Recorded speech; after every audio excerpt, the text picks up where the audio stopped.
আজকে আমরা আলোচনা করব ইম্পর্টেন্ট এমসিকিউ কিসের উপর থেকে না ওডের উপর থেকে। রোম্যান্টিক ওড যে আছে আমাদের 9 10 সিলেবাসে 4টি ওড আছে, ode to nightingale, ode to autumn, ode to the west wind and ode to skylark. এই 4টি ওডের উপর থেকে আজকে ইম্পর্টেন্ট এমসিকিউ আমরা আলোচনা করব আজকের ভিডিওতে। প্রত্যেকটা প্রশ্ন ইম্পর্টেন্ট তোমাদের পরীক্ষার জন্য। ইতিমধ্যে আমি জানি কিন্তু তোমরা অলরেডি এগুলো কমপ্লিট করে ফেলেছো আশা করছি। তো এই ভিডিওটা অ্যাজ এ প্র্যাকটিস হিসেবে তোমরা দেখতে পারো, খুব ইম্পর্টেন্ট প্রশ্ন আছে এবং সেই সঙ্গে আমরা লাইনগুলো অ্যানালিসিস করে দেবো, তোমাদের প্র্যাকটিস হয়ে যাবে, ঠিক আছে। তো অ্যাজ এ প্র্যাকটিস অবশ্যই ভিডিওটি পুরোটা দেখবে, এখানে ইম্পর্টেন্ট প্রশ্ন আলোচনা হবে। এখানে টোটাল আমরা আসে 50টা প্রশ্ন এখান থেকে আলোচনা করব ওডের উপর থেকে। 4টি ওড মিলিয়ে 50টা প্রশ্ন এবং প্রত্যেকটা ওড থেকে আলাদা আলাদা করে কোশ্চেন ভাগ করা আছে, ঠিক আছে। তো চলো আমরা দেখে নিই ফার্স্ট কোশ্চেন কী আছে, আমরা ফার্স্ট কোশ্চেন দেখে নেব। আচ্ছা, প্রথমে আমরা আলোচনা করব ওড টু নাইটিঙ্গেল থেকে। যে প্রথম যে প্রশ্নগুলো হবে সবটাই ওড টু নাইটিঙ্গেল, এইভাবে কিন্তু পার্ট পার্ট করে দেওয়া আছে। যেটা থেকে প্রশ্ন হবে তার আগে তোমরা জানতে পারবে। তো আমরা প্রথম ওড টু নাইটিঙ্গেল থেকে আলোচনা করছি।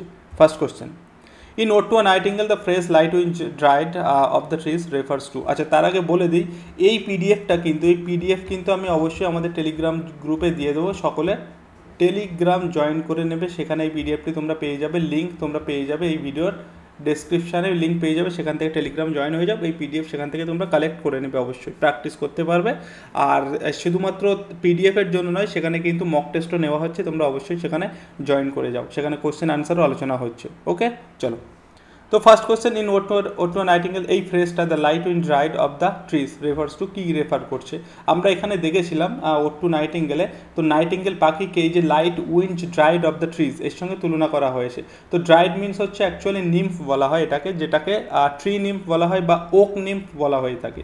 ওকে, তো ফার্স্ট প্রশ্ন সহজে একটা প্রশ্ন, আশা করি এর আনসারটা কেউ ভুল করবে না, ঠিক আছে।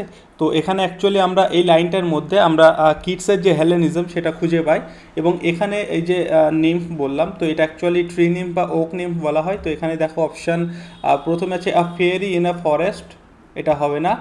আ Greek tree nymph symbolising the bird, এটা হবে আমাদের সঠিক আনসার।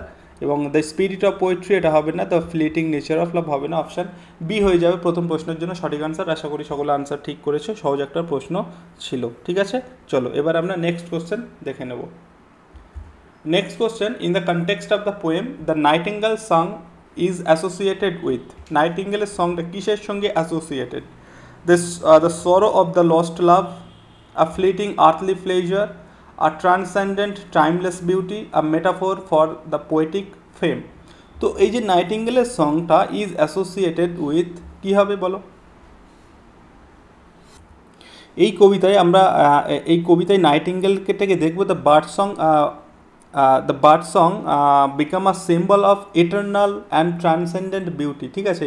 এইভাবে আমাদের কবিতাটি দেখানো হয়েছে, পাখির গাঢ়টাকে as a eternal beauty and eternal হিসেবে তুলে ধরা আছে। তো এখানে অপশান সি যেটা আছে, the transcendent and timeless beauty, ঠিক আছে। টাইমলেস কেন বলা হচ্ছে? Actually the song of the skylark untouch by time and the human suffering, ঠিক আছে। মানে আমাদের এই ওয়ার্ল্ডলি যে সাফারিং, এইসব কিন্তু সেই পাখিকে টাচ করতে পারে না, বিকজ এই নাইটিঙ্গেল এরা হচ্ছে একটা স্পিরিট, তো এদের কিন্তু কোনো রকম ড্রব্যাক নেই, ঠিক আছে। তাই এখানে অপশান এ হয়ে যাবে সঠিক আনসার, আর ট্রান্সেন্ডেন্ট অ্যান্ড টাইমলেস বিউটি, ঠিক আছে।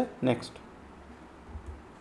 the poet wishes to fade far away, dissolve and quite forget, primarily because fade far away, ঠিক আছে, সে হারিয়ে যেতে চায়, অনেক দূরে হারিয়ে যেতে চায়। ডিজলভ অ্যান্ড ভ্যানিশ হয়ে যেতে চায়, অ্যান্ড কোয়াইট ফরগেট, সব কিছু ভুলে যেতে চায়। Because he is ashamed of the worldly failures. আর একটা জিনিস তোমরা আজকের প্রশ্ন অপশানগুলো দেখবে, কিন্তু কিছু কিছু অপশান থাকবে, হয়তো 4টেই নাই, কিন্তু 2-3টে অপশান তোমরা দেখবে কিন্তু খুব ক্লোজ থাকবে, ঠিক আছে। সেই জন্য আনসার কিন্তু একটু ভেবে চিন্তে করতে হবে। ওকে, চলো ফার্স্ট অপশন কি আছে? He is ashamed of his worldly failures, he deserves to leave the maternal world behind, he wants to merge with the nightingale's immortality, he is haunted by personal loss. Okay, তো এখান থেকে আমরা option D and option এটাও বাদ দিতে পারছি। এখানে লাইনটা আছে fade far away, dissolve and quite forget, তিনি সব কিছু ভুলে যেতে চান। কেন?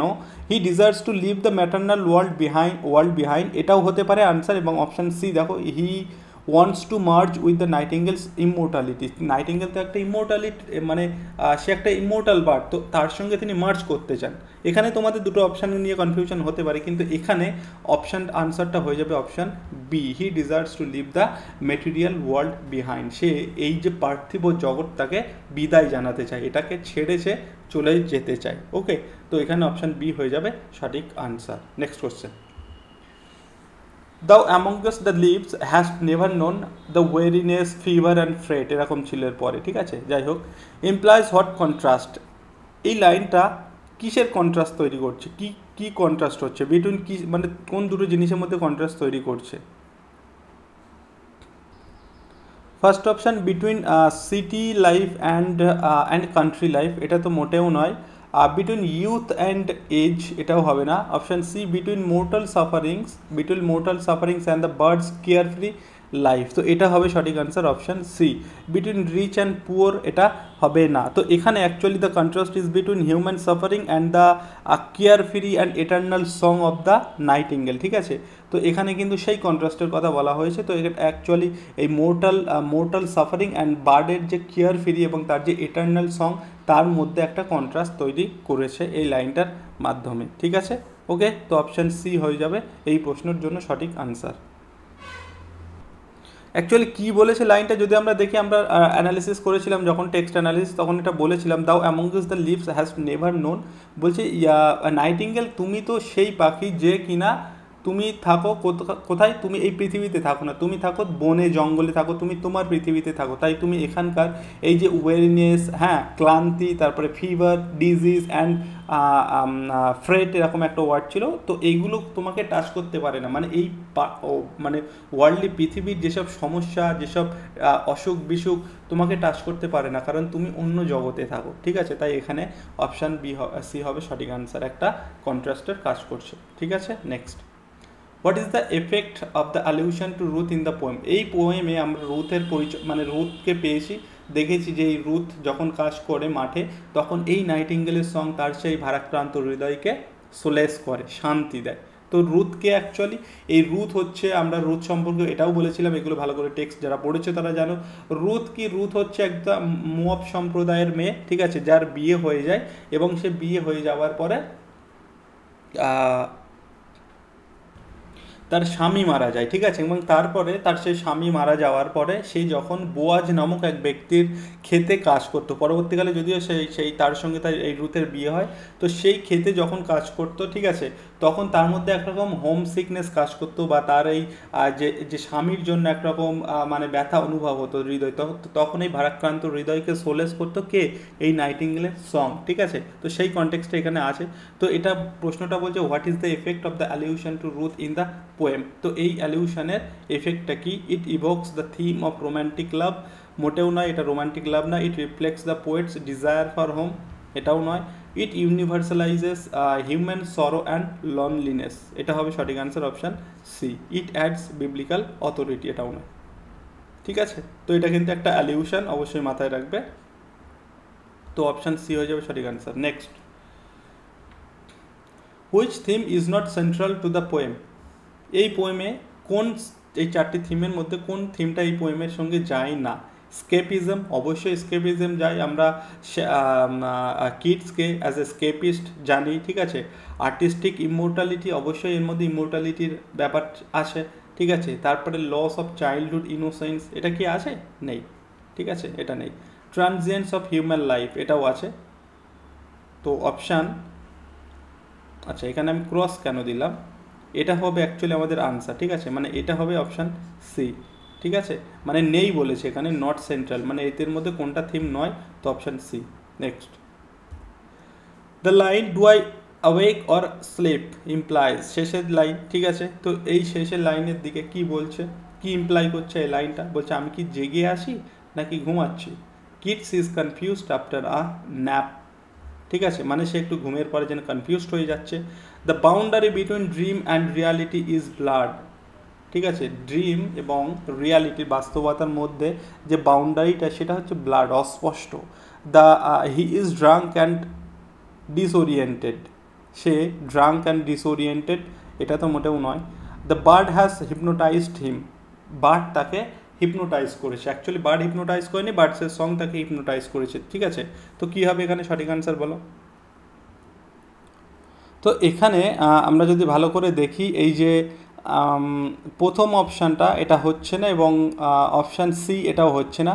এবার এই দুটো অপশানের মধ্যে তো কনফিউশন হতে পারে। এখানে বার্ড হ্যাজ হিপনোটাইজড হিম, এখানে আমরা শেষের দিকে একটা লাইন পেয়েছিলাম, এরকম একটা লাইন ছিল, the fancy cannot cheat so well, ঠিক আছে। সেখানে তিনি বলছে এই যে ফেন্সি, এই যে কল্পনা মানুষকে প্রতারণা করে, মানুষের সঙ্গে প্রতারণা করে, কিন্তু আমি মানে লাস্টের দিকে তিনি বলছেন আমি মানে আমার সত্তায় ফিরে এসেছি, তাই ফেন্সি আমাকে আর হিপনোটাইজ করতে পারবে না, আমার সঙ্গে প্রতারণা করতে পারবে না। ওকে, তো এখানে আমরা যদি এই দুটো অপশানের মধ্যে দেখি, এখানে অপশান বিটাকে আমাদের সঠিক আনসার হিসাবে নিতে হবে, ঠিক আছে। The line do I awake or sleep, এটা কি ইমপ্লাই করছে? The boundary between dream and reality is blurred, ঠিক আছে, অপশান বি হবে সঠিক আনসার। নেক্সট,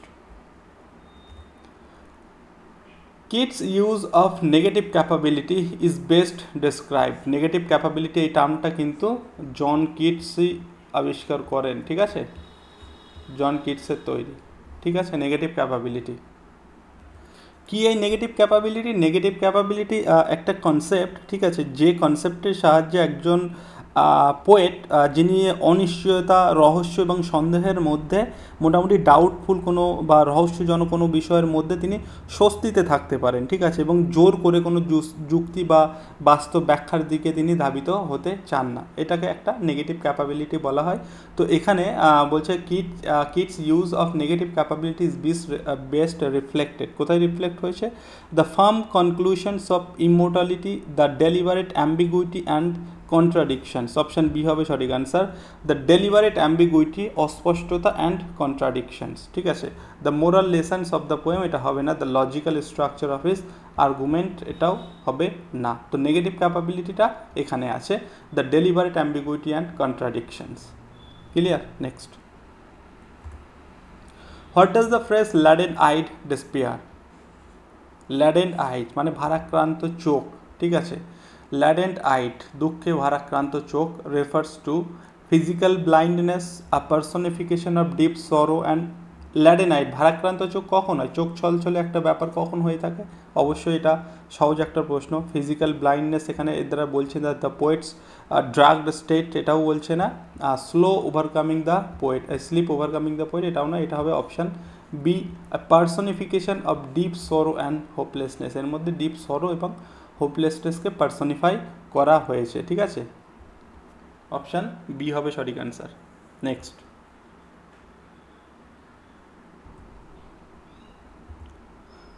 স্ট্রাকচারালি, গঠনগত দিক থেকে ode to a nightingale is composed in Spenserian stanzas, Shakespearean sonnets, Horatian ode form with 10 line stanzas, free verse.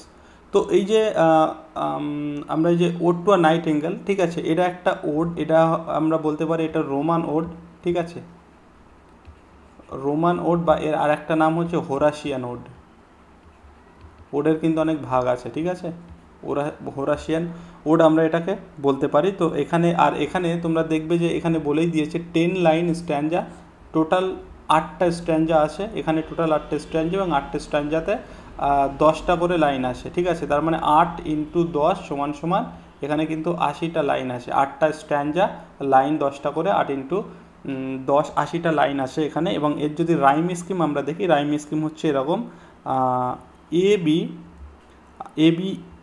B, তারপরে হচ্ছে CD ED, CD, আচ্ছা sorry, A B CD EC DE, এরকম একটা rhyme scheme কিন্তু এখানে আসে। Clear? তো এটা হোরাসিয়ান ওড হবে অপশান সি। এবং এটা কিন্তু কোন মিটারে লেখা? আইম্বিক পেন্টামিটার, ঠিক আছে, এগুলো কিন্তু important. Iambic pentameter, rhyme scheme হচ্ছে এটা, আইম্বিক পেন্টামিটারে লেখা, 8টা স্ট্যাঞ্জা, 10টা লাইন, 80টা লাইন টোটাল, এটা হচ্ছে রোমান ওড বা Horatian ode, option C. Next, which poetic device is most evident in the line thou was not born for death, immortal bird? নাইটিঙ্গেলকে বলছে তোমার তো জন্ম হয়েছে মৃত্যুর জন্য নয়, মানে তোমার তো মৃত্যু নেই। দাও was not born for death, তুমি তো মৃত্যুর জন্য জন্মাওনি, তার মানে কি তুমি হচ্ছে ইমোর্টাল বার্ড। তো বার্ডকে ইমোর্টাল বার্ড বলছে, এটাকে আমরা কি বলি? এটাকে আমরা বলি অ্যাপোস্ট্রফে, ঠিক আছে, অ্যাপোস্ট্রফে বলা হয় এটা। সহজ একটা বিষয়, আশা করি সকলে জানো। ফিগার অফ স্পিচের ক্লাস কিন্তু করা হয়েছে, রিসেন্টলি হয়তো তোমরা পেয়েই যাবে, 2-3টে ভিডিওর আগেই করেছিলাম, সেখানে এটাও আলোচনা হয়েছিল, দেখে নিতে পারো। Clear?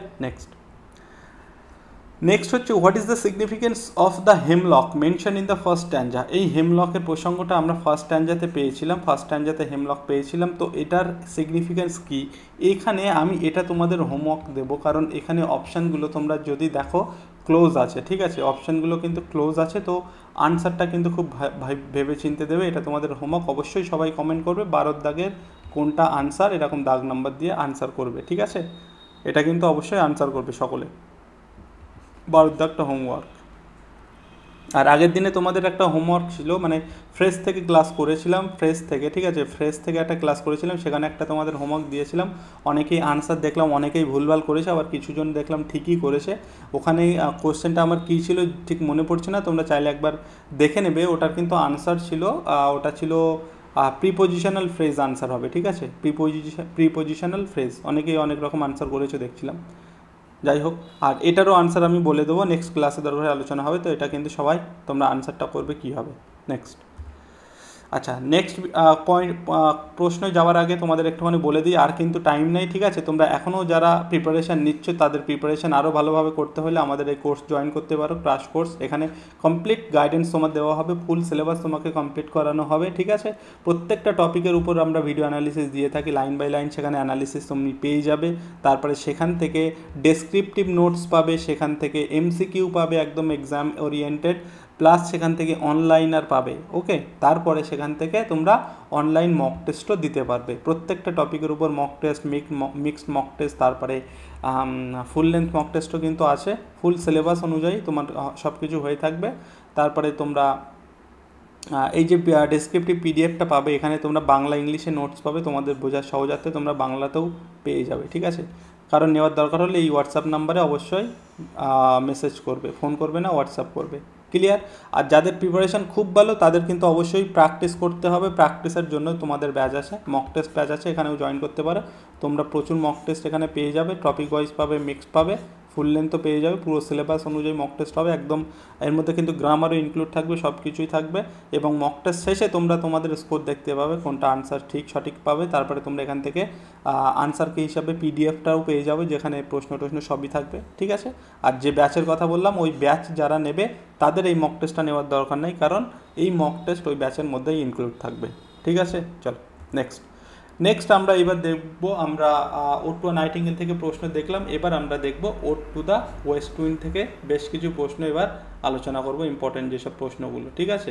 Ode to the west wind, চলো। First question, in ode to the west wind the phrase destroyer and preserver refers to. খুবই ইম্পর্টেন্ট এই লাইনটার মধ্যে দিয়ে, খুবই একটা ইম্পর্টেন্ট। আর এই লাইনটার তোমরা একটা হিন্দু মাইথোলজির এখানে ব্যাপার আছে, রেফারেন্স আছে, তোমরা জানো। এখানে এই যে ডেস্ট্রয়ার বলতে লর্ড মানে শিবাকে বোঝানো হয়েছে, ঠিক আছে। Shiva as a destroyer and এখানে আছে কী ছিল আর একটা মনে পড়ছে না, শিবা অ্যাজ এ ডেস্ট্রয়ার, আচ্ছা, বিষ্ণু অ্যাজ এ ক্রিয়েটার, আর একজন ছিল জাস্ট খেয়াল আসছে না, ঠিক আছে। যাই হোক, তো এরকম একটা ব্যাপার আছে।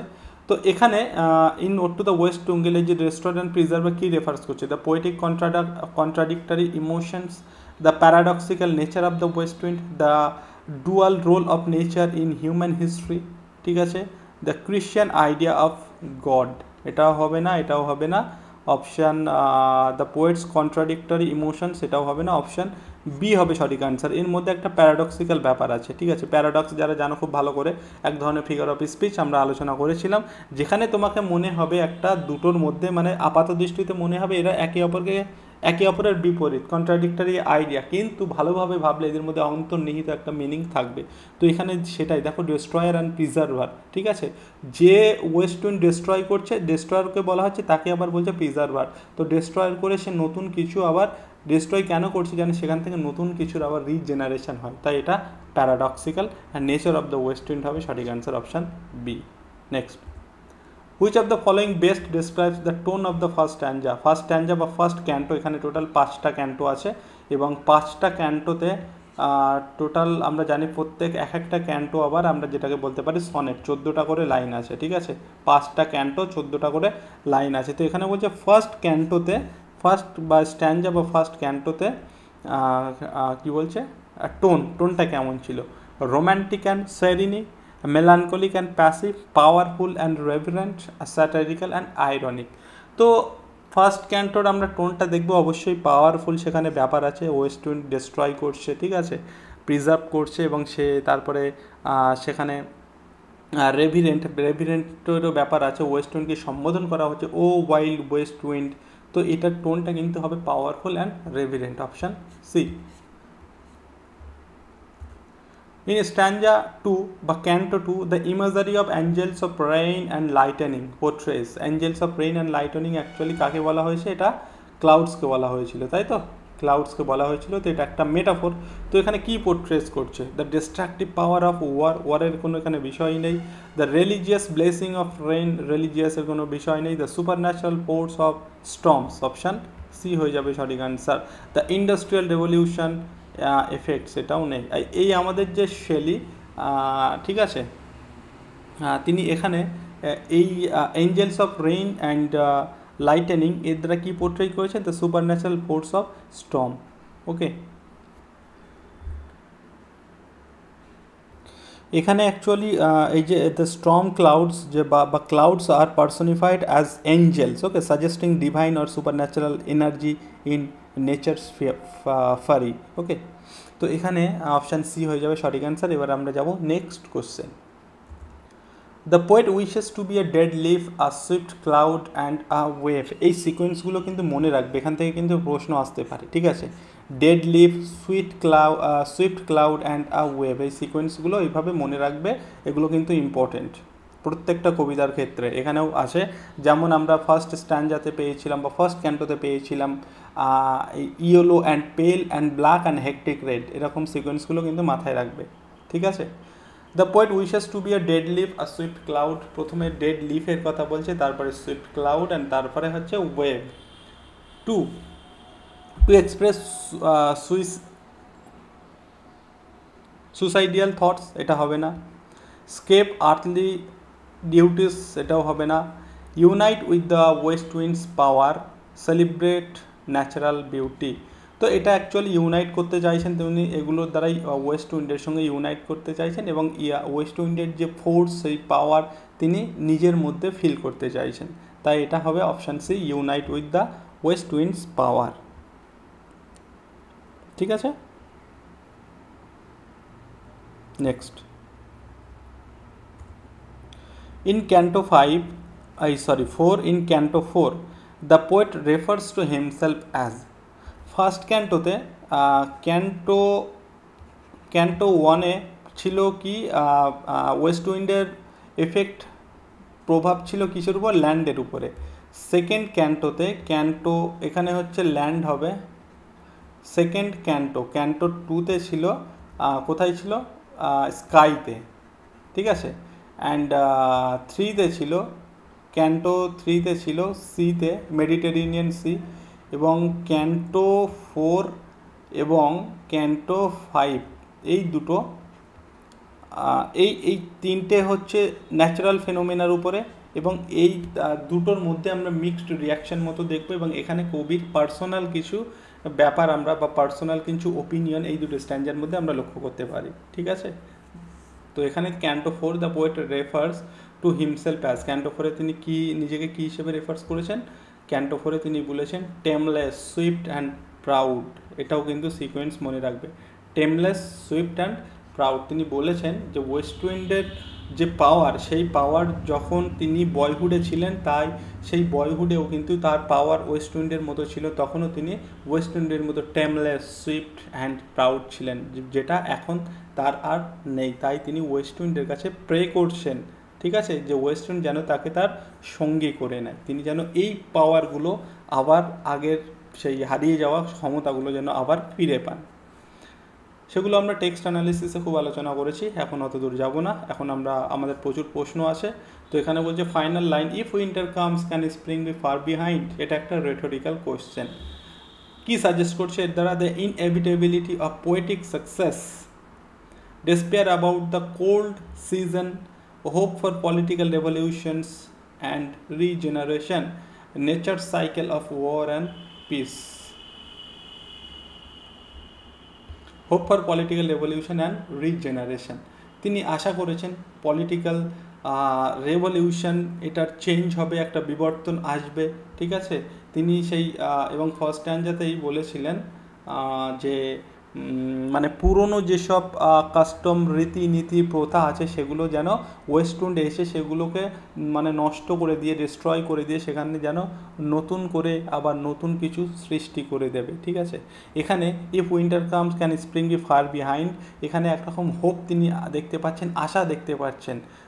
কিসের hope? Hope for political revolution and regeneration, option C.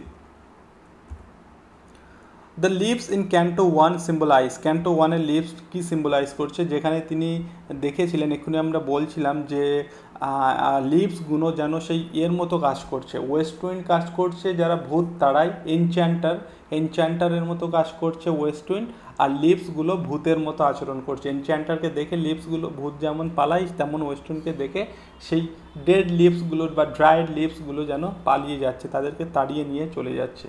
তো এখানে অ্যাকচুয়ালি কী সিম্বলাইজ করে? এটা রোমান্টিক রেভিলিয়ন না, poetic pamphlets and poetic political pamphlets and poetic আইডিয়াসকে সিম্বলাইজ করে, অপশান বি। ইকোনমিক ডিক্লাইন হবে না, ফলেন সোল্ডারও হবে না, সোলজার্সও হবে না। Next, the west wind functions as, ওয়েস্টউইন্ডের ফাংশনস কি? A metaphor for decline of the poet's fame, an extended symbol of natural and revolutionary power, an ironic commentary on artistic failure, a literal description of autumn's weather. কি হবে? A metaphor of decline of the poet's fame, এটা কি হবে? The west wind functions a metaphor for decline of the poetic fame, না, এটা হবে option বি, an extended symbol of natural and revolutionary power, west উইন্ডকে একটা রেভলিউশনারি পাওয়ার হিসেবে দেখানো হয়েছে, অপশান বি হবে। নেক্সট, 20টা হলো, এখনও 30টা প্রশ্ন আছে আমাদের, ঠিক আছে। আর যেটা হোমওয়ার্ক দিলাম অবশ্যই কিন্তু আনসার করবে। চলো, 21, Shelley's request drive my dead thoughts over the universe like withered leaves to quicken a new birth means, এটার মানেটা কি? তিনি বলেছেন যে ডেড লিভসগুলোকে তুমি যেমনভাবে উড়িয়ে নিয়ে যাও পৃথিবীতে, তেমনভাবে আমার ডেড লিভসগুলোকে, হ্যাঁ ঠিকই বললাম, যে ডেড পাতাগুলোকে তুমি যেমনভাবে উড়িয়ে নিয়ে যাও, আমার ডেড থটগুলোকেও তুমি তেমনভাবে ছড়িয়ে দাও ওভার দ্য ইউনিভার্স। মানে ডেড থটস মিন মানে তার চিন্তাভাবনা, তার লেখা, তার লেখনীগুলোকে ছড়িয়ে দাও মানুষের মধ্যে, যাতে সেখান থেকে নতুন কিছু, নতুন জিনিসের জন্ম হতে পারে। তো এখানে কোনটা হবে? হি wants two vary his ideas, he believes in poetic immortality, he wants his thoughts to inspire social and intellectual rebirth, option C হবে। তিনি চান যে তার সেই হিজ থটস টু ইন্সপায়ার, তার চিন্তাভাবনাগুলো বা লেখনীগুলো ইন্সপায়ার করবে সোশ্যাল অ্যান্ড ইন্টেলেকচুয়াল রিবার্থকে ইন্সপায়ার করবে। তো অপশান সি হবে সঠিক answer. Next, what quality of the wind is emphasized though dictions such as dirge, decaying, dying and sepulchre? তো এই যে ওয়ার্ডগুলো ইউজ করেছেন এর দ্বারা কিন্তু কী সিম্বলাইজ করছেন? ইটস সফটনেস, ওয়েস্ট উইন্ডের সফটনেস, না জয়াস সেলিব্রেশন? এর মধ্যে অবশ্যই জয়াস সেলিব্রেশন নেই। ডার্জ মিনস হচ্ছে সেই কেউ একজন মারা গেলে যেটাকে আমরা বলে থাকি ল্যামেন্ট করা, বিলাপ করা, সেই গান। তো এর মধ্যে জয়াস তো কোনো ব্যাপার নেই, সেলিব্রেশনেরও কোনো ব্যাপার নেই, ওকে। এর মধ্যে its association with death and mourning, death and মোর্নিংয়ের সঙ্গে এটা সম্পর্কিত, অপশান সি হবে। Next, the plea make me the lyre suggest the poet's, make me the lyre বলছে আমাকে তোমার লায়ার বানিয়ে নাও, ওকে। এর দ্বারা তিনি কি সাজেস্ট করেছেন? Desire for divine love, wish to become an instrument of the winds voice, need to escape suffering, longing to stop creating poetry. তিনি এটার দ্বারা যে উইশটা করেছেন, wish to become an instrument of the winds voice, wind মানে West উইন্ডের তিনি একটা instrument হতে চেয়েছেন, মেক মি দ্য লায়ার। ওয়েস্টুইন্ড যখন জঙ্গলের মধ্যে দিয়ে প্রবেশ করে বা বয়ে চলে তখন একটা সেখান থেকে মিউজিক ওঠে, মিউজিক তৈরি হয়। তাই বলছে তুমিও আমার মধ্যে দিয়ে বয়ে চলো, তুমি যদি জঙ্গলের মধ্যে দিয়ে বয়ে চলো সেখান থেকে মিউজিক আছে, আমার মধ্যে দিয়েও মানে আমাকেও যদি তুমি ইন্সপায়ার করো তাহলে আমার মধ্যে থেকেও নতুন কিছু মিউজিক, নতুন কিছু সুর বেরিয়ে আসতে পারে। ঠিক আছে, তো অপশান বি হবে সঠিক অ্যান্সার। তারপরে in the line loose clouds like earth's decaying leaves are shed, what figure of speech is used? সহজ, একদম সহজ, একদম সহজ। Next, what does the poet mean by each like a corpse within its grave? এই লাইনটার দ্বারা কবি কি বলতে চেয়েছেন? The end of civilisation, the winter stillness of nature, the death of poetic imagination, the lifelessness of leaves. এখানেও একটা সিমলি use করা হয়েছে, and the simile compares the dormant seeds of winter to corpse. উইন্টারের ডরমেন্ট সিডসের সঙ্গে corpse মানে হচ্ছে মৃত, সমাধি, এর তুলনা করা হয়েছে। তো এখানে ওয়েস্টউইন্ড কী করে, যখন সেই পাতাগুলোকে নিয়ে বয়ে নিয়ে চলে, যখন পাতাগুলোকে সব কিছু নষ্ট করে নিয়ে যায় তখন সেই সঙ্গে কিছু সিডসও নিয়ে যায় এবং সেগুলো মাটির নিচে চালিত করে রেখে দেয়, যাতে সেখান থেকে স্প্রিং আসলে নতুন করে রিবার্থ হয়, নতুন করে জার্মিনেশন হয়। ঠিক আছে, তো এখানে what does the poet mean by each like a corpse within its grave? সেই তাদের সেই বীজগুলোকে মাটির নিচে মানে নিয়ে যাওয়াকে তিনি বলেছেন যে তারা যেন একরকম গ্রেভ মানে কবরের মধ্যে তারা মৃত শবদেহ আকারে পড়ে রয়েছে। তো এটা দ্বারা তিনি কী বোঝাতে চাইছেন? End of civilisation, the winter stillness, the death of poetic imagination, the lifelessness of leaves. এটা হবে option B, the winter stillness of nature. ঠিক আছে, এখানে যেহেতু বললাম একটা কম্পেয়ার করা হচ্ছে যে ডরমেন্ট সিডস অফ উইন্টারের সঙ্গে কপসের। ঠিক আছে, সেটা কি এমফাসাইজ করছে? Actually emphasizing nature seasonal cycle of death and rebirth. Option B. Next, আচ্ছা এই পর্যন্ত আমাদের ছিল ওড টু দ্য ওয়েস্টউইন্ড। এবার আমরা আলোচনা করবো টু স্কাইলার্ক। স্কাইলার্ক থেকে এবার প্রশ্ন আলোচনা শুরু হচ্ছে। তারপরে আমাদের আর একটা বাকি আছে ওড টু অটাম। ঠিক আছে, ওড টু অটামের প্রশ্নগুলো খুবই সুন্দর আছে, একটুখানি ওয়েট করো।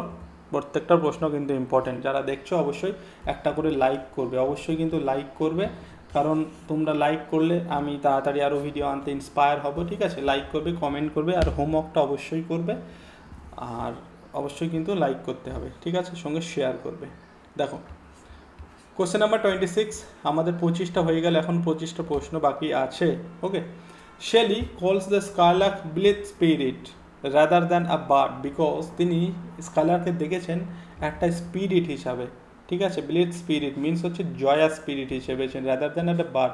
তিনি পাখিকে পাখি হিসেবে দেখেননি, তিনি পাখিকে রক্ত মাংস করা একরকম পাখি হিসেবে দেখেননি, তিনি দেখেছেন একরকম স্পিরিট হিসাবে। কেন? He does not know what kind of bird it is. The skylark symbolizes something more than a physical form. The bird is dead. The poet uses sarcasm. তিনি এই স্কাইলার্ককে দেখেছেন, the Skylark symbolises something more than physical form. এই স্কাইলারকে তিনি physical হিসাবে তিনি দেখেননি, তিনি দেখেছেন স্পিরিট হিসাবে। আর স্পিরিট যারা স্পিরিট, এই যে স্কাইলার্ক, তারপরে আমাদের বলতে পারি স্কাইলার্ক, নাইটিঙ্গেল, ওয়েস্টউইন্ড, এরা সব হচ্ছে স্পিরিট। এদের বডিলি কোনো এন্টিটি নেই, কোনো সত্তা নেই, কিন্তু এরা হচ্ছে স্পিরিট। আর বডিলি এন্টিটি নেই বলে এদের মধ্যে কোনো ড্রব্যাক নেই। এদের পার্থিব আমাদের যেসব মানে আর্থলি যেসব সমস্যা, যেসব রোগ ব্যাধি এদেরকে টাচ করতে পারেন, এরা হচ্ছে স্পিরিট। তো এখানে স্কাইলার্কের এই অপশান বি হবে সঠিক answer. The Skylark symbolises something more than physical form. ঠিক আছে, the similes comparing the Skylark to a song. এই কবিতাতে স্কাইলার্কের তুলনা অনেকগুলোর সঙ্গে করা হয়েছে, যেখানে সিমিলি ইউজ করা হয়েছে, যেমন পোয়েটের সঙ্গে তুলনা করা হয়েছে, হাইবার্ন মেডেনের সঙ্গে তুলনা করা হয়েছে, গোল্ডেন ওয়ার্ম মিনস হচ্ছে আমরা বলতে পারি গোল্ডেন ওয়ার্ম মিনস এক ধরনের পতঙ্গ বা ইনসেক্ট, যার পিছনে ওই জোনাকি পোকার মতো। ঠিক আছে, তো এটার দ্বারা তিনি কী বলতে চেয়েছেন? Highlighting the unnatural qualities of the bird, emphasise the multidimensional nature of skylark's beauty, নাকি মক হিউম্যান প্রিটেনশনস, নাকি ডিমিনিশ দ্য বার্ডস ইম্পর্টেন্স। এখানে তিনি মাল্টি ডাইমেনশনাল নেচারের কথা বলেছেন, বার্ডসের বিউটির মাল্টি ডাইমেনশনাল এর কথা বলেছেন, সেটাকে এমফাসাইজ করেছেন, জোর দিয়েছেন সেটার প্রতি, ঠিক আছে। স্কাইলার্কের যে রূপ, ঠিক আছে, তার যে বিউটি, তার যে সৌন্দর্য, তার যে অনেকগুলো রূপ আছে, তার কথা তিনি বলেছেন। Next, the skylark is said to be like a star of heaven because, স্কাইলার্ককে বলা হচ্ছে like a star of heaven, হেভেনের স্টারের মতো স্কাইলার্ক। কেন? It lights the night sky, এটা কি রাত্রে আকাশে আলো দেয়। It is beyond human reach and comprehension, it disappears during the day, it follows a fixed path.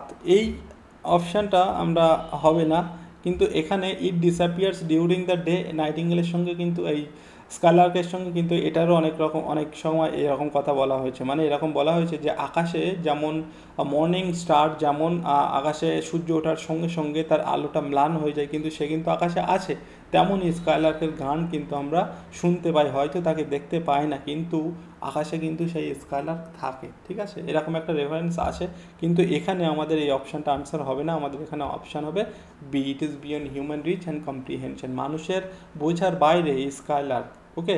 তাই একে like a star of heaven বলা হয়েছে। মানুষের human reach and comprehend means হচ্ছে কোনো কিছু উপলব্ধি করা, কম্প্রিহেনশন উপলব্ধি, ঠিক আছে। চলো next, Shelley says we look before and after and pine for what is not to express. কি এক্সপ্রেস করছি? শেলি বলেছেন we look before and after, বলছে আমরা বড্ড বিফোর অ্যান্ড আফটার, মানে আমরা বড্ড পাস্ট এবং ফিউচার নিয়ে চিন্তা করি। আমরা আমাদের প্রেজেন্টে আছি, প্রেজেন্টে নিয়ে চিন্তা করি না, আমরা পাস্টে কী করেছি শুধু সেই নিয়ে চিন্তা করি, এবং ফিউচারে কী হবে সেই নিয়ে চিন্তা করি। And pine for what is not, এবং যেটা আমাদের নেই সেটা নিয়ে আমরা শুধুমাত্র কী করি, মন খারাপ করি, বা আমরা সেটার জন্য আমাদের মন পেতে চাই, সেটা ভেবে ভেবে আমাদের মন খারাপ হয়। আমরা শুধু ফিউচার অ্যান্ড পাস্ট নিয়ে ভাবি, কিন্তু প্রেজেন্টটা যে আমরা বেঁচে আছি সেটা নিয়ে আমরা ভাবি না, এটা তিনি বলেছেন। তো এখানে আনসার অনুযায়ী, অপশান অনুযায়ী, man's mental superiority, human dissatisfaction and longing, human dissatisfaction and longing হবে সঠিক আনসার। এটার মধ্য দিয়ে তিনি মানুষের যে অতৃপ্ত আত্মা এবং মানুষের যে উচ্চাকাঙ্ক্ষা সেটার কথা বলেছেন, ঠিক আছে। Next, what literary device dominates the in the middle section of the poem. এই পোয়েমের আমরা এখানে টোটাল কটা স্ট্যান্জা পাবো? টোটাল আমরা 21টা স্ট্যান্জা পাবো, এবং টোটাল প্রত্যেকটা স্ট্যান্জা করে কটা করে লাইন আছে এখানে? খুব সম্ভবত ছটা আছে না 5টা আছে?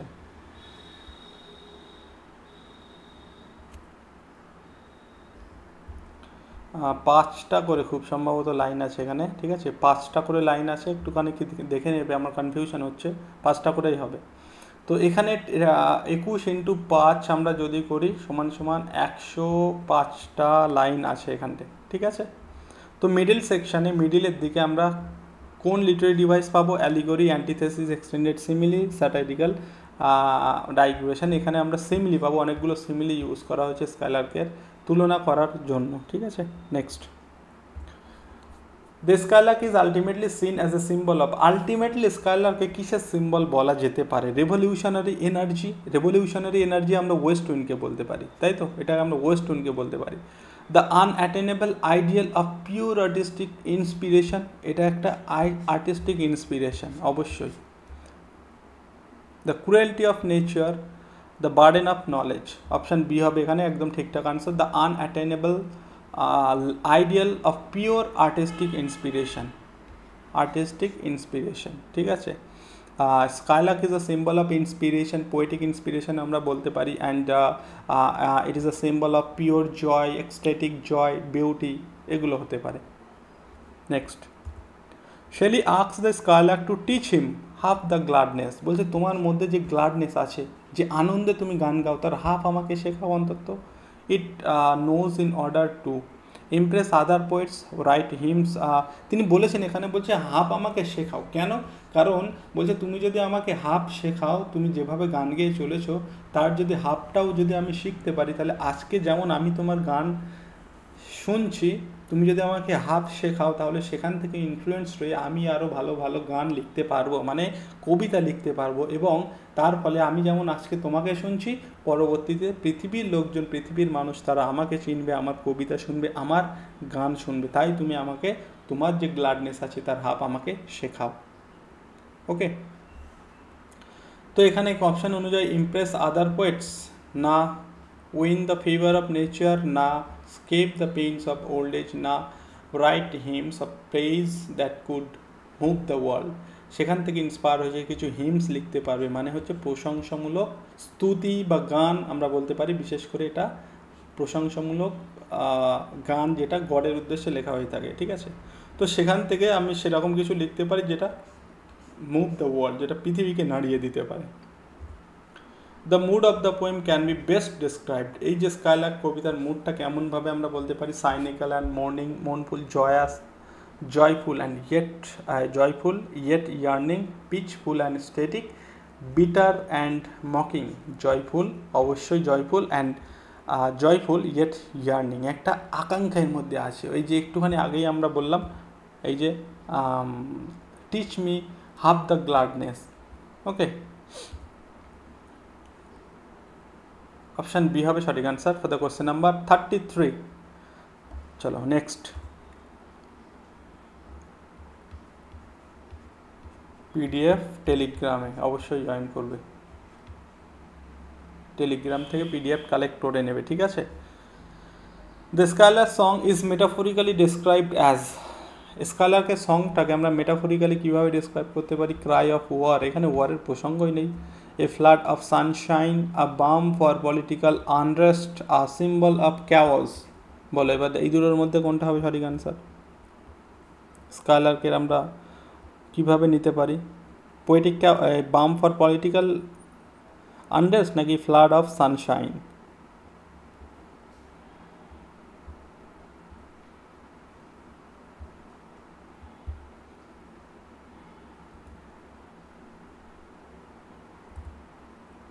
এখানে আনসারটা অপশান বি হবে, ফ্লাড অফ সানশাইন, ঠিক আছে। এখানে metaphorically compares the skylark song to a shower of light or Sunshine. একটা প্রথম বা সেকেন্ড স্ট্যান্ডার দিকে সানবিমস এরকম একটা ওয়ার্ড পাবে, ঠিক আছে।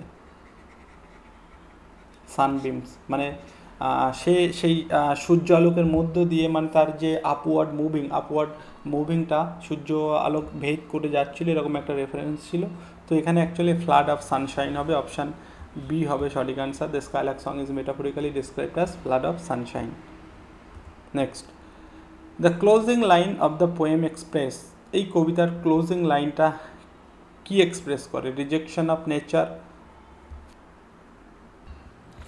hope in human progress, a plea for poetic transformation, satire or religious institutions। তো ক্লোজিং লাইনটা কেমন ছিল? ক্লোজিং লাইনটা যেখানে আমরা মানে স্ট্যান্ডারটার যদি কথা বলি, লাস্ট স্ট্যান্ডারটা, সেখানে ওই যে টিচ মি হাফ দ্য গ্লাডনেস এরকম ছিল। তারপরে দুটো তিনটে লাইনের পরে such harmonious madness from my lips would flow, and last লাইনটা ছিল এরকম, the world should listen then as I am listening now।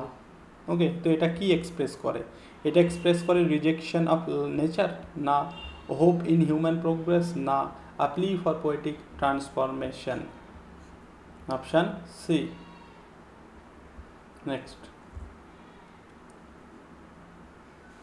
The fresh unpremeditated art means হচ্ছে স্পন্টেনিয়াসলি বা উইদাউট রিহার্সাল, কোনো রকম প্রস্তুতি ছাড়া, কোনো রকম এই যে যেহেতু এই হচ্ছে স্কাইলার্কের একরকম মানে স্পিরিট, তো এর কোনো রকম প্রস্তুতির প্রয়োজন পড়ে না। তার যে গানটা সেটা হচ্ছে আনপ্রিমিডিয়েটেড, মানে স্পন্টেনিয়াস, ঠিক আছে। তো এখানে ক্যালকুলেটেড পোয়েট্রি নয়, আর্টিফিশিয়াল বিউটিও নয়। এখানে option C, the natural spontaneity of the skylark song, option C হবে। আনপ্রিমিডিয়েট টার্মটা কিন্তু মনে রাখবে, মানে কোনো রকম উইদাউট রিজার্ভ আমরা বলতে পারি, তারপরে উইদাউট প্র্যাকটিস, উইদাউট রিহার্সাল, যেটা স্পন্টেনিয়াস, ঠিক আছে। অপশান সি হবে সঠিক আনসার। নেক্সট হচ্ছে ওড টু অটাম, এটা হচ্ছে আমাদের লাস্ট ওড এবং এখান থেকে আমরা এবার কোশ্চেন আলোচনা শুরু করছি। এটাও আমরা 4টে ওড, দুটো শেলির লেখা, দুটো কিটসের লেখা, ওড টু নাইটিঙ্গেল আর ওড টু অটাম, এই দুটো কিটসের, এবং ode to the west wind and to skylark শেলির লেখা। চলো next. To autumn is primarily a meditation on, ঠিক আছে, decay of civilization, the fleeting nature of youth, the cycle of nature and maturity, তারপরে ইন্ডাস্ট্রিয়াল প্রোগ্রেস ওভার নেচার। কী হবে সঠিক answer বলো?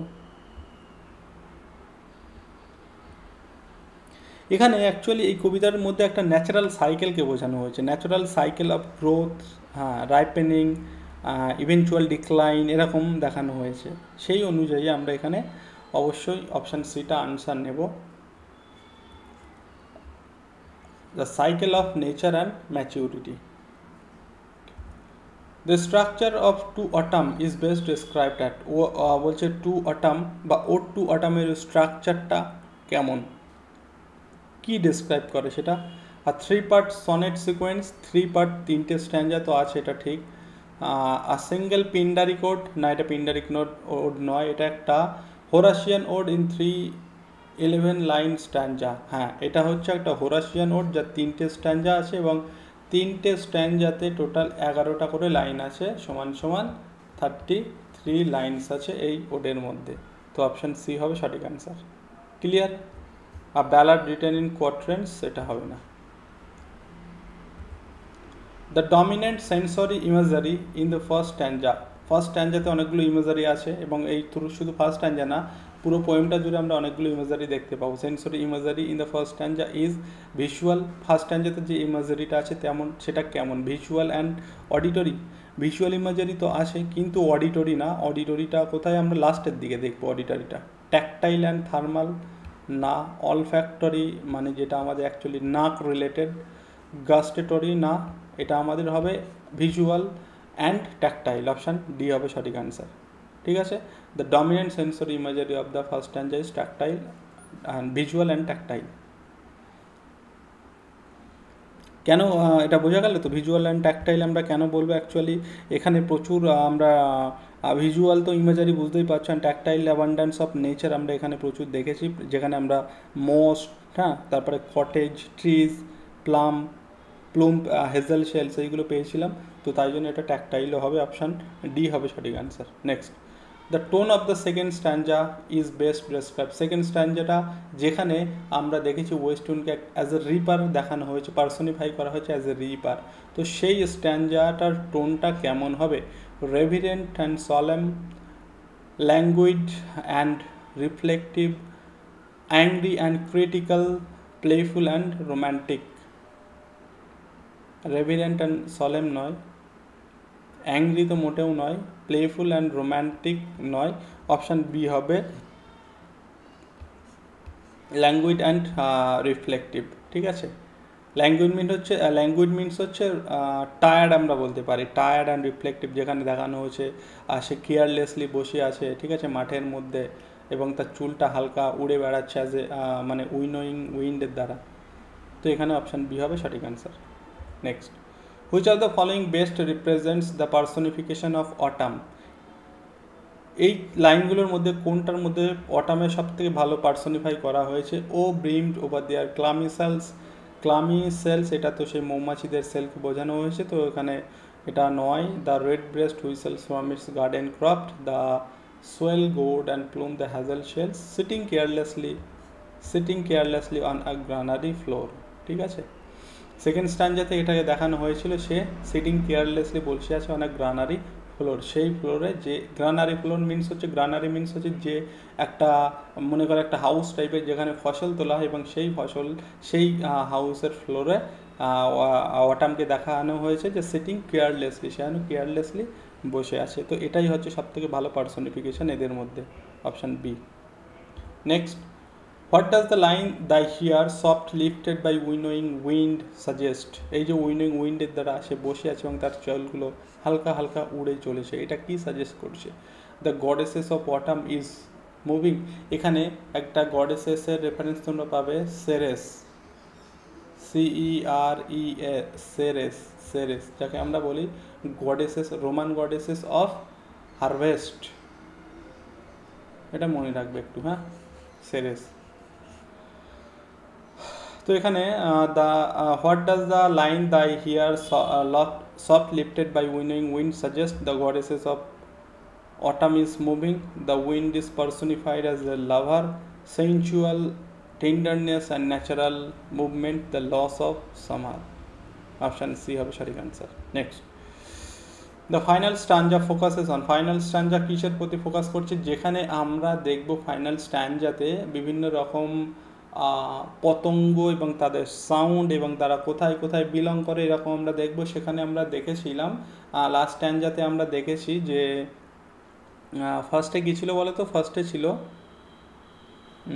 Heads cricket না, এদের এই যেটা সিকোয়েন্সটাও একটু মাথায় রাখতে হবে, আমি বলছি প্রথম কি ছিল, সেকেন্ডে ছিল খেয়াল হচ্ছে মানে মনে পড়ছে না, যাই হোক, থার্ডে ছিল হেডস ক্রিকেট, ফোর্থে ছিল রবিন রেডব্রেস্ট, ফিফথে ছিল হচ্ছে টুইটারিং সাউন্ড, যেটা যাই হোক সিকোয়েন্সটা আমার মনে পড়ছে না এক্ষুনি, তোমরা একটু দেখে নেবে, হ্যাঁ, এটা কিন্তু এই সিকোয়েন্সটা এইভাবে পরপর মনে রাখবে। তো যাই হোক এখানে বিভিন্ন রকম সাউন্ডের কথা আমরা পেয়েছিলাম। তো ফাইনাল স্ট্যাঞ্জা ফোকাসেশন কিসের প্রতি ফোকাস করছে, the death and decay of nature, the noise chaos of harvesting, the music of the approaching evening and decline, the onset of the winter storms.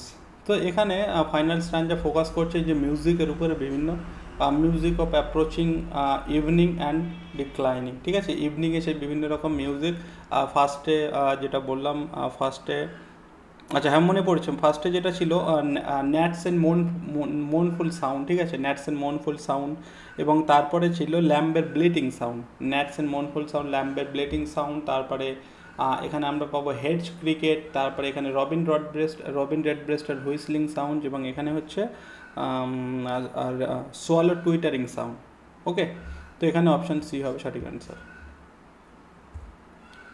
The line the watches the last oozing hours by hours implies, last oozing মানে সেই cider pressure যে মেশিনটা ছিল সেখানে সেই যে oozing means হচ্ছে dropping something, বা এখানে থেকে সেই সাইডার বলতে অ্যাপেল জুসের কথা বলা হচ্ছে, সেটা ছিল নিংড়ে বার করা হচ্ছিল, সেটার কথা বলা হয়েছে।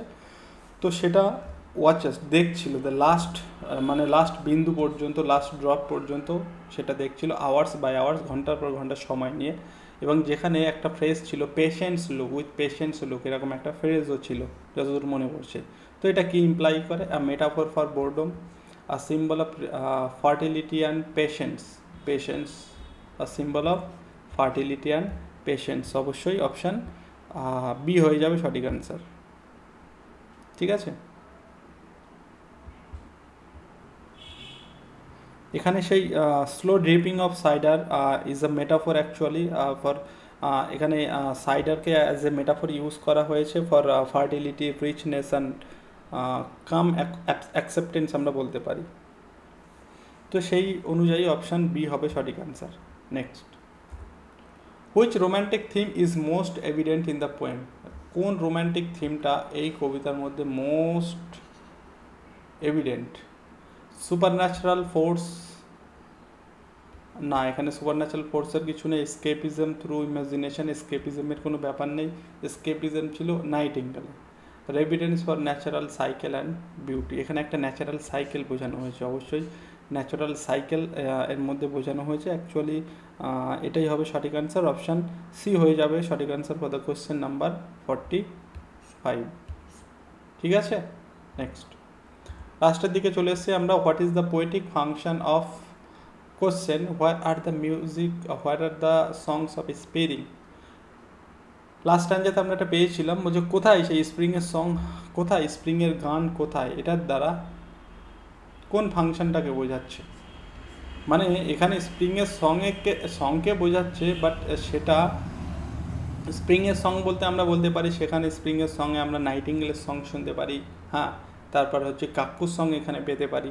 তাই বলছে যে কোথায় তোমার সেই সং কোথায়, এটার দ্বারা কি বোঝাতে চাইছে? It introduces a new character, it expresses regret for the passing of time, it mocks traditional pastoral poetry, it sets up a contrast to emphasise autumn's music. কোনটা হবে এখানে সঠিক অ্যান্সার? এখানে অ্যাকচুয়ালি এটাও একটা রেটোরিক্যাল কোশ্চেন আমরা বলবো, এটা রেটোরিক্যাল কোশ্চেন আমরা বলবো, এবং এই রেটোরিক্যাল কোশ্চেন অ্যাকচুয়ালি এখানে attends to through this rhetorical question we can redirect attention to humans to autumn's own music। মানে এখানে আমরা বলতে পারবো সব থেকে ভালোভাবে যদি বলি, এখানে অ্যাকচুয়ালি স্প্রিংয়ের কথা বলছে, কিন্তু অ্যাকচুয়ালি যে তোমার যে মেন অ্যাটেনশানটা সেটা নিয়ে যাচ্ছে অটামের দিকে, অটামের মিউজিকের দিকে। বলছে তোমার স্প্রিংয়ের সেই মিউজিক কোথায়, আমার তো মিউজিক আছে বলে অ্যাকচুয়ালি অটামের দিকে তোমার অ্যাটেনশানটা নিয়ে যাচ্ছে। তো সেই অনুযায়ী আমরা যদি এখানে অপশানগুলো দেখি, এখানে দেখো অপশান ডি হবে সঠিক answer. It sets up a contrast to emphasise autumn's music. এটা একটা অটামস মিউজিকে এম্পাসাইজ করছে, যেটার মধ্যে একটা কন্ট্রাস্ট তৈরি হচ্ছে, ঠিক আছে, অপশান ডি হবে। Next, the phrase while Barrett clouds Bloom the soft dying day is an example of, এটা কিসের এক্সাম্পল?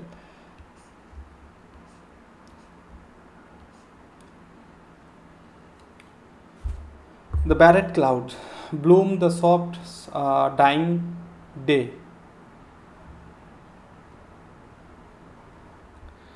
এটা কখন বলা হয়েছিল? যখন সূর্যটা যখন অস্ত যায় পশ্চিম আকাশে, যে ব্যারেট ক্লাউড মিনস হচ্ছে আমরা বলতে পারি fallen clouds of the western sky bloom, সেখানে ব্লুমিং করছিল, মানে এখানে দেখো পার্সনিফাই করা হচ্ছে, ঠিক আছে। Blooming the soft dying day, soft dying day মানে দিনটা শেষ হচ্ছে, এবং সেই সূর্য অস্ত যাওয়ার যে রঙিন আবহাওয়াতে একটা ভালো বেশ একটা ইমেজারি একটা সিনারি তৈরি হচ্ছিলো, সেটাকেই এখানে বলছে। তো এখানে একরকম পার্সনিফাই করা হচ্ছে, ঠিক আছে, ক্লাউডকে পার্সনিফাই করা হচ্ছে। হোয়াইল ব্যারেট ক্লাউডস ব্লুম, এখানে ব্লুম দ্বারা এটাকে ভার্ব করা হয়েছে, আর ভার্ব করে এটাকে পার্সনিফাই করা হয়েছে। তাই এখানে প্যারাডক্স হবে না, এপিথেট হবে না, অক্সিমোরন হবে না, এখানে হবে visual personification. Option D is the right answer. Question number 48, how does Keats evoke the passage of time across the poem? এই কবিতাটিতে তিনি প্যাসেজ অফ টাইম, টাইমের এই প্যাসেজটাকে কীভাবে তিনি ইভোক করেছেন? By referring knocks and dates, through a progression from morning to night, through political allegory, by comparing autumn to summer. এখানে আমরা এখানে দেখবো অ্যাকচুয়ালি দ্য পোয়েম তিনটে স্ট্যান্জা আছে, the poem's 3 stanzas reflecting morning, afternoon and evening, যেটা symbolise করে progression of a day and extension of life আমরা বলতেই পারবো। তো এটাকে আমরা তিনটে স্ট্যান্জার মধ্যে যেমনটা বললাম কিসের আমরা রিফ্লেকশন দেখতে পেয়েছি, মর্নিং, আফটারনুন অ্যান্ড ইভিনিংয়ের।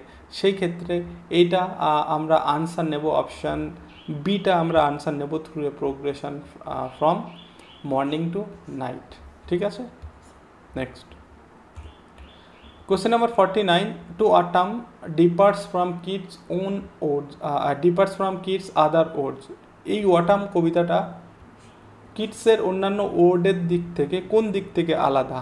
মানে যে কোয়ালিটিগুলো অন্য ওডে আছে সেটা এখানে নেই, কোনটা? Lacking classical allusions, using only first person narration, being explicitly philosophical, নাকি ক্রিটিক ইন্ডাস্ট্রিয়ালাইজেশন। আমরা যদি নাইটিঙ্গেলের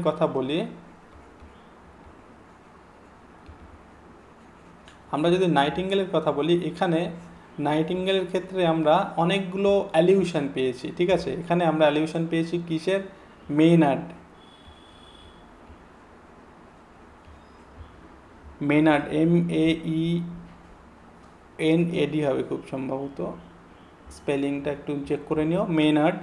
এবং তারপরে আমরা দেখেছি এখানে আরও যে অ্যালিউশনগুলো পেয়েছিলাম, আর কি আছে বলো? এখানে আমরা অ্যালিউশন পেয়েছি পেগাসাস, হিপোক্রিন, ওকে। তারপরে আমরা রুথের অ্যালিউশন পেয়েছি, যেটা আমাদের কোশ্চেনে ছিল। তো এখানে দেখো অনেকগুলো অ্যালিউশন ইউজ হয়েছে এই কবিতাটার মধ্যে, ঠিক আছে, অনেকগুলো অ্যালিউশন আমরা পেয়েছি নাইটিঙ্গেলে, বাট এই কবিতার কিন্তু কোথাও কোনো অ্যালিউশন আমরা পাইনি। তাই এখানে হচ্ছে ল্যাকিং ক্লাসিক্যাল অ্যালিউশনস, অন্যান্য ওডের থেকে এখানে এই ওডটা আলাদা, এর মধ্যে কোনো রকম আমরা অ্যালিউশন পাবো না, যেটা নাইটিঙ্গেলে কিন্তু অ্যালিউশন আছে ভরে ভরে। ঠিক আছে, তো এখানে অপশান এ হয়ে যাবে সঠিক answer. Next and final question, what best captures the overall mood of the poem, এই কবিতাটির ওভারঅল মুডটা কেমন?